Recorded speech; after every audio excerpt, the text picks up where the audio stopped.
Hey guys, as you know, it's CJ the Traveling Man. I thought I'd bring you guys here to Paris, Tennessee. Yes, the one and only Paris, Tennessee. We're going to bring you here inside to see the Heritage Center Museum of all the history you can think of that's in the Paris, Tennessee area. Definitely, if you look at the sign, it tells you they are open Thursday through Saturday, 10 to 4, Sunday, 1 to 4. So other than that, guys, as you can see, I have a Paris, Tennessee shirt. So I'm representing Paris, Tennessee. And I definitely want you guys to come inside as we go and check out the museum.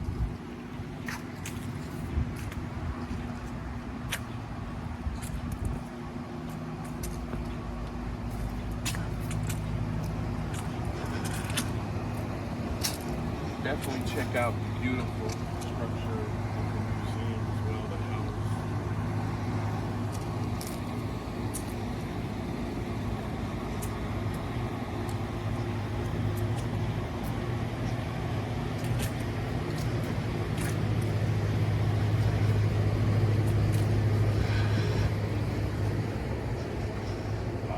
The Heritage Center. Come right in. You're from Kentucky.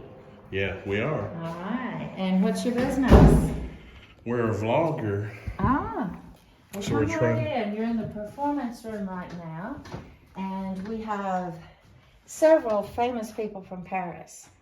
We just walked by an artist from Kentucky whose studio is in Paris, Kentucky, and we'll go back there. But this is Cherry Jones. She was born here. Her father was a florist and had a gift shop, very talented man, and they encouraged her in the arts, and she became and is a famous actress. She is an actress's actress. She stars on Broadway and in film, and she's won the Tony Award twice, and she's been nominated for it 4 times. This is a national championship trophy. We had a wonderful speech coach here in Paris, Tennessee, Miss Ruby Kreider, and we're the only person in the state to have won this trophy ever for the best performing arts with the national NFL, which is a high school tournament. That's really And this is Eula Love, and Eula was an actress, and she was a recognized actress. She was not a famous movie star, but she was a noted movie star and our only movie star of fame. And this is her sister. And we're going to do a story on them called Too Big for Paris. Their daddy was a doctor, Dr. Love. He was a dentist. And the girl, she wound up marrying and had a wonderful life. And her sister got into a bit of trouble. And we'll do that on Too Big for Paris. This is an old Victrola that's a photograph that's from 1898. And that's its horn. And it hooks in. A lot of people are familiar with it. I was not. And the horn hooks into the Victrola. It has a lid on it now. And then you play it with that, turns with that, and these are the coils of music. And we have a beautiful velvet case. Nancy Elliott had saved this for us. She lives down around the lake in the Springville area. And we're very proud to have had 3 Miss Tennessees who won their talent with piano. We have wonderful piano teachers in Paris. That's Hannah Williams, Marcia Moss, and you'll see in between the 2 pictures a very old accordion. And this is Elise Neal. Elise's parents were famous as concert pianists, and they played dual pianos, and they traveled all across the country and took their 3 children in a travel van that they had created so the children could sleep, and they would go perform, and then they would get in the van and go to the next engagement. But they remodeled an old home here, the J.D.C. Atkinson home, which is a Civil War style colonial home. And this is Harry and Allison. And they're looking out of the window, I think, either of a train or of their travel van. But they would go to, say, Los Angeles, they would feed the children, they would bed the children down, and then they'd take a nap, eat something, and after the children were bedded down, then they'd get up and they would dress elegantly and go perform. And I don't have a picture of them. See, they're in a concert hall that's really, really rich. And then Harry dropped dead like at about 41. And Allison, his wife, who was from Australia, and a child prodigy, they met at Juilliard School of Music, but she's still living. She's about 94 and has been teaching at University House, which was here about 2 years. A lot of money and thought went into it, and they had, oh, it's a shame to say, but on the third floor they had the opera house, and they would take elephants and tigers up, because that was all sort of a spin-off. Theater and vaudeville were very close to the carnival life in a sense then. They were cousins, and spectacular things like that were popular. Yeah. So at his house for her. There was a big Victorian home here. It was her home. And she had never been married, and he was a widower. He brought 2 lovely daughters into the home, and they were raised like her children, and then they had a daughter together. And this house was left to the granddaughter when her father died, not to the other grandchildren, but just to Matilda, who was their child together. But it was primarily... Is this her too? No, that's Christine Reynolds. She was the first woman ever to be in the Tennessee State Cabinet, the governor's cabinet, and she was head of what they called then the Department of Human Services. Oh, wow. And she's from here. She and her husband had an insurance agency, and she worked for the welfare department, and then she became head of it. The second woman to be in the cabinet ever in the state of Tennessee was also from here, and her name is Jane Ann Wood. She was a less popular administration, but this was under Frank Clement. He was one of our most popular governors. And Paris boasts 3 governors came from Paris. And our last luncheon was on the governor's wives. This is Mr. Barton, who built this house. His family were farmers, prominent farming family from Cottage Grove. Large family, about 9. These are his 2 daughters by Mrs. Tommy Crutchfield, his wife. I think that's a charming photo. And this is the only picture I have of. This is Matilda, who inherited the house. Wow. She was brought up in Belmead and Nashville. Her mother died right after she was born, and just a year after she had married a gentleman from Belmead who was on his way to becoming a stockbroker. And so he wound up having a dead bride, and she was 20 and a baby.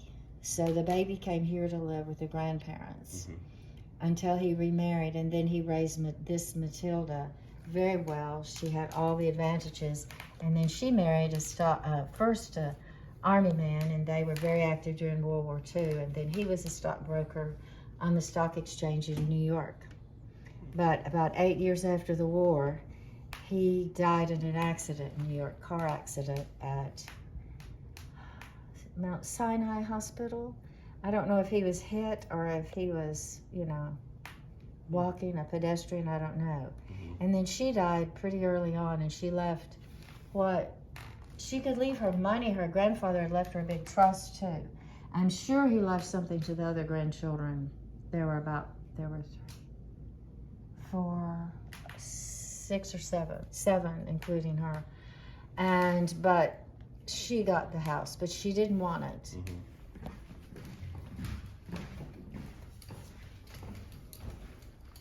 Oh, wow. And there she is. Oh, that's pretty, isn't it? We are heading upstairs.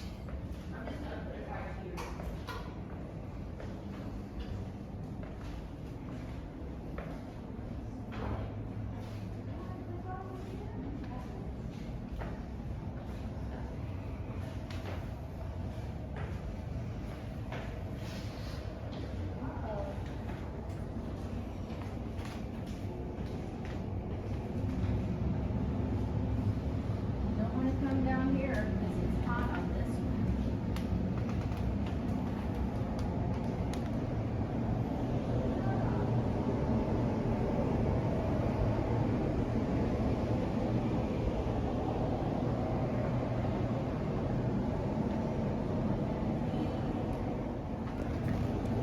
this is history, so it stays, and it's our part on display.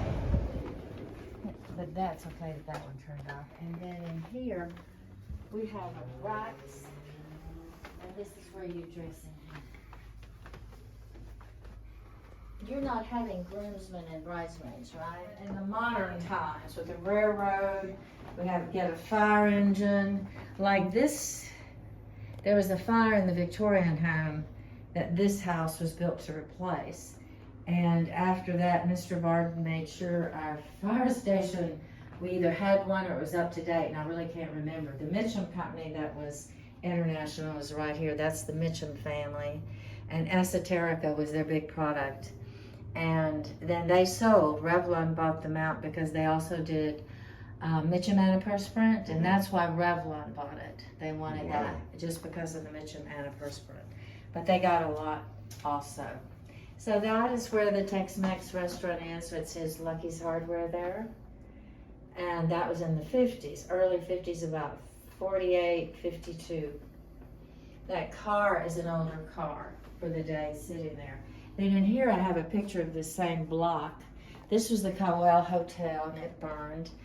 We had an opera house, and then Fish Fry Queen is our big parade to go. Mule Day preceded the Fish Fry, when everybody bring their mules, this picture right here, to town. And then I guess they had a competition between the mules. I don't know if it was beauty or stubbornness, which it was. And so, Who is these she? in here, she was someone, her family, she died, and they didn't want to take the picture with them, so they gave it to us. So we'd have these two chairs really in here. The E.W. Grove was from here, and this is a very important room to our display, because E.W. Grove was not from here actually, but he moved here as a young man. He was the dirt poor farm country boy who got through pharmacy school. He said, I figure anyone who can make a palatable medicine for malaria will have his first million made, and he did just that. And he went on to go to Asheville, North Carolina, and built the Grove Park Inn, which is close to the Biltmore. He built the Battery Park Hotel. He did a subdivision in Asheville, North Carolina. In Atlanta, he did a subdivision named after a gentleman here, J.D.C. Atkins. And he gave us our first high school, and this is Grove High School right here. This is his malaria medicine in the box. But this was, he probably did the first outdoor mall, and it's there in Asheville, North Carolina. The city of Asheville, North Carolina credits him with developing Asheville. He also did a subdivision there, the shopping mall, and then the Grove Park Inn and Battery Park Hotel. This is E.W. Grove. There was a man who worked with him, I think his name was Fred Seeley, and he introduced him to his daughter and blessed them in marriage within an hour. Oh, wow. And I think together, early on, they were magic as partners. I think Fred Seeley was the creative marketer. If you notice the package of this, they've wasted no space. Of course, printing and marketing was early then, but even the tabs have advertisement on it everywhere. And so I just think they were magic, influential. I think Grove did well. I think Mr. Barton really knew what to do with the money. We also had the first agricultural school class, and that was created after World War I, the need to really do that, because you had farm boys coming back from Europe and they didn't know what to do with themselves. They'd been in war and they needed to learn how to make a living. But he was buried here. He gave beautiful, see, this has Indian conchos on this. That's pretty. And so why Indian conchos? Because her mother-in-law was a Cherokee Indian. Look, she's from Nashville. This is Governor Porter's mother. And I know she's a Cherokee Indian. You can look and tell. And she's pretty, but she does look like an Indian. So she probably made that because it would have been, it belonged to Governor Porter's wife, who was not pretty like this woman. She was just not. She just wasn't. We only had one picture of her, but she's older. We had the three governors, and those are our most prominent people. The three governors are pictured in the book over there. Governor Rye and Bishop Harris was the first one. And Governor Porter was probably the best known and most popular. And this was Governor Rye. And that's Governor Porter. And this is J.D.C. Atkins when he was a young man. This is not really an antique. This is from our sesquicentennial. It's a reproduction dress, but it's so darling. And it's about pretty old now. It's 50 years old, but it's the only thing in here that's not over 100 years old. The quilts are over 100 years old. See the little child's boys' overalls there? Very well made. This is all handwork here on the slip petticoat. Now, girls in the hot summer would wear short dresses like this and long white knee highs. The whole town that could and liked to have a good time went to Sulphur Well for the 4th of July, and they took the wagon, they camped out, they had bands and music, cooked out for the whole weekend. And so it was African American people and young people mainly, I guess. I can't tell so much by the pictures. Sulphur Well was, a healing place, and people came from all around. But he built all of these carnival toys in wood. You see, that's a Ferris wheel. Yeah. And the people, and then he sat himself down in the middle of it. Obviously a very eccentric man. Yeah. And this is our fanciest portrait. Did you see this gentleman? Yeah, I was looking at it. Isn't that interesting? Yes. But this gentleman, I wondered who he was. There was no identification. And it's our only really big fancy portrait like that.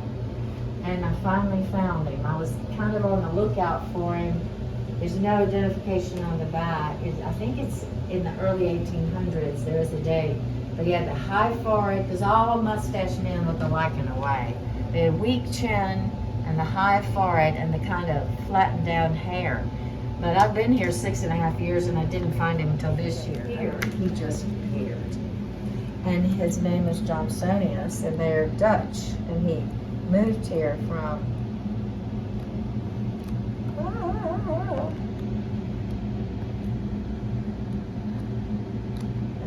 there he is. See? Yeah. Yeah.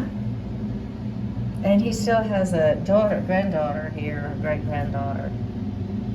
And did you just put him up there with his picture?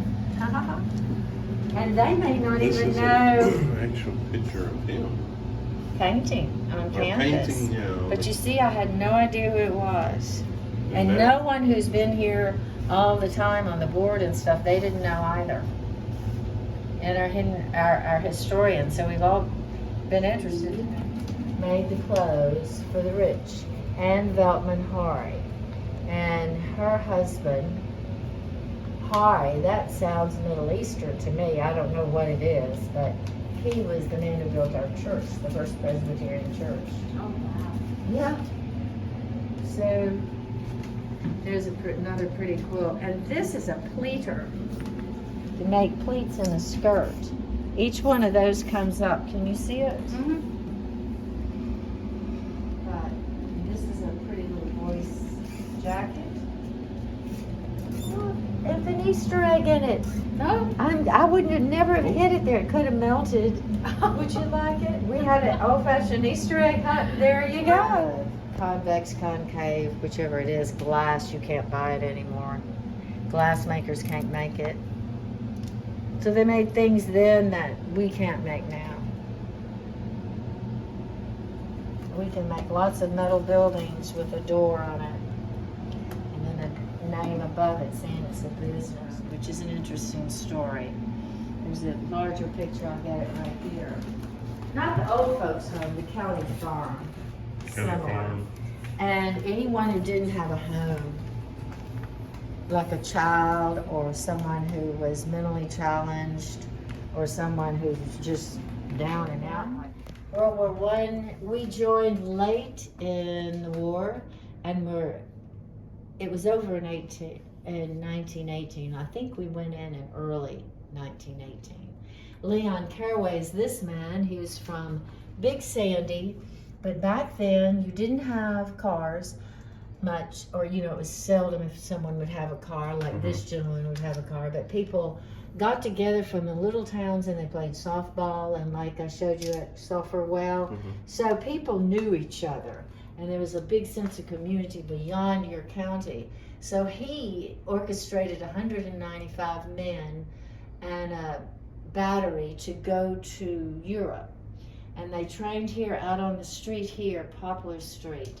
And this is a large, about 30 by 40 red silk flag that they carried. I didn't know every unit. Did you know that had their own flag?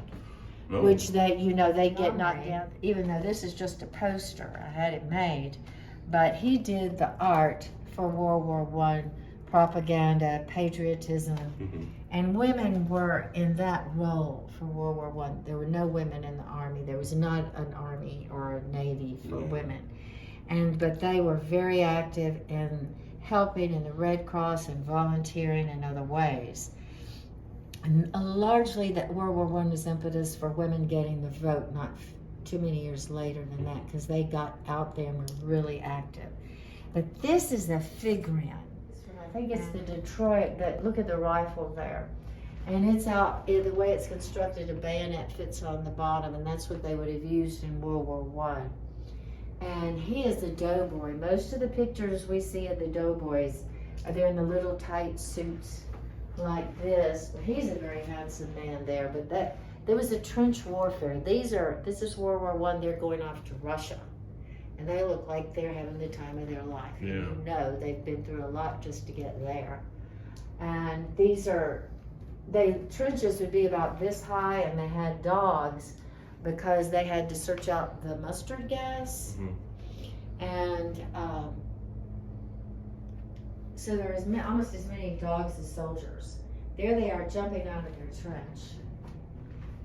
Those pictures are from the National Archives, and I use them to just set the tone for our local exhibit of men. This man was a local man here.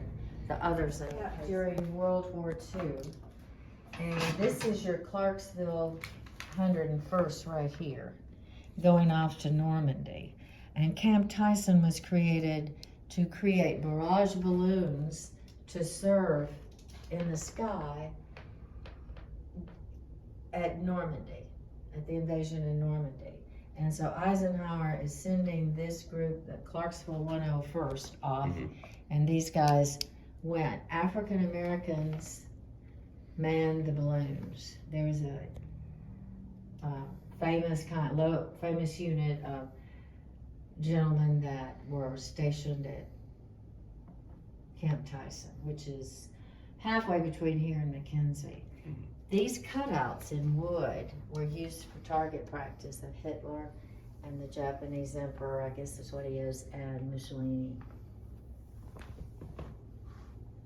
The interesting thing about POW, who I imagine that when they had a supply plane going from one post to another, if they had a handful of POWs, they would take them rather than making a special trip to take them to a camp. So they say they lived freely.